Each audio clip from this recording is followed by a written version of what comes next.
Hi friends, welcome to our channel Telugu ముచ్చట. తాజాగా కాంతార నటుడు కన్నుమూశారు. కాంతార మొదటి భాగంలో నటించిన ప్రముఖ థియేటర్ ఆర్టిస్ట్ టి ప్రభాకర్ గారు గుండెపోటుతో కన్నుమూశారు. ఉడుపి జిల్లాలోని హెబ్రి తాలూకాలోని పేర్దూర్కు చెందిన ప్రభాకర్ కాంతార చిత్రంలో మహాదేవ్ పాత్రను పోషించారు. ప్రభాకర్ కు నాటక రంగంపై చాలా ఆసక్తి ఉండేది. వివిధ నాటకాల్లోనూ ఆయన నటించారు. ఈ క్రమంలోనే కాంతార పార్ట్ 1 లోనూ ఛాన్స్ దక్కించుకున్నారు. కాగా కాంతార సినిమా కోసం ఆయన దాదాపు 1 సంవత్సరం పాటు గడ్డం తీయించుకోలేదని చెబుతారు.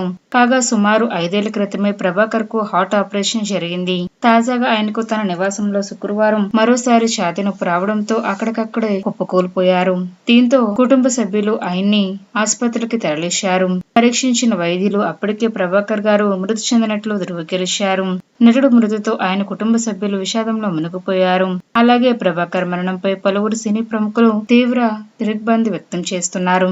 ఆయన ఆత్మకు శాంతి చేకూరాలని ప్రార్థిస్తూ నివాళులు అర్పిస్తున్నారు. కాగా కాంతార చాప్టర్ 1 అనేది కాంతార చిత్రానికి సీక్వెల్. ఈ సినిమా అక్టోబర్ 2ని విడుదలవుతుంది. ఈ సినిమాలో రిషబ్, రుక్మిణి వసంత్ ప్రధాన పాత్రలు పోషిస్తున్నారు. ఇక టి ప్రభాకర్ గారి మరణ వార్త తెలుసుకున్న అభిమానులు సైతం ఆయన ఆత్మకు శాంతి చేకూరాలని ప్రార్థిస్తున్నారు. ఫ్రెండ్స్, ఈ వీడియో కనుక మీకు నచ్చినట్లయితే లైక్ చేయండి, షేర్ చేయండి. మరిన్ని తాజా లేటెస్ట్ అప్డేట్స్ కోసం మా ఛానల్ తప్పకుండా సబ్స్క్రైబ్ చేసుకోండి. Thanks for watching.